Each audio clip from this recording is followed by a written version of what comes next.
Punisher might be a show all about guns, but what is its stance on violence? I'm Terri Schwartz, and this is a full spoilers breakdown for episode 7, Crosshairs. This conversation about the Punisher's relationship with violence has been ongoing basically since its conception as a TV show. It certainly is something that's prevalent in the comics and something that the comics address, but I think that this show in particular, it's become especially timely, number one, due to the delay of the show around the Las Vegas shootings and its proximity to that, but also because we're at a time where the conversation about gun violence is so prevalent. And I've seen in criticisms of the show up through its first six episodes that folks have felt like the show hasn't really addressed that issue head on. The Punisher, Frank Castle, is a character who kills, that's his whole MO. He's an anti-hero, and it's a very flawed concept. And again, something that I think some of the comics runs have explored well, but the show hasn't really had a stance on it. I personally am reserving judgment until I see all 13 episodes, but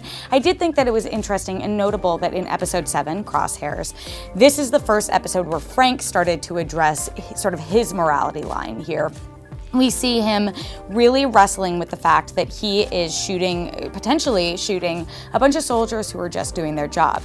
My thing is, a couple episodes ago, he did the exact same thing and took out an entire woods full of soldiers who are just doing their job and following orders. But I guess in his eyes, the difference there is that these people were out to kill him and these other people are just tasked by Bennett with doing something they're supposed to do. They don't know that he's actually into BDSM or whatever is going on there.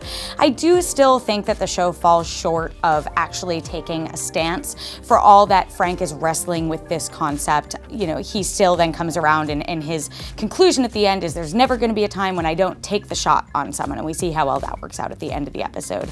My hope really is, and again, I'm reserving full judgment until I've seen the full season, but my hope really is that the show does a better job, that it has something to say about violence, and not just because, you know, gun violence is especially topical in our current climate, but because I think it's important for these Netflix shows to say something, and it's something that Jessica Jones, I think, did very well, but some of these other shows have fallen short of actually, you know, having a message amid all the superhero. And the best thing about these comic book shows is you can hide allegories in the more fantastical. So that's just my 2 cents. I definitely want to know what you have to say. It's a very weighty subject, so please let us know your thoughts in the comments below. Keep things respectful, and we're going to be binging The Punisher the whole way with you guys, so we want you to keep up to date with all our reviews, which you can find on IGN.com. And for all things Marvel Netflix, keep it here on IGN.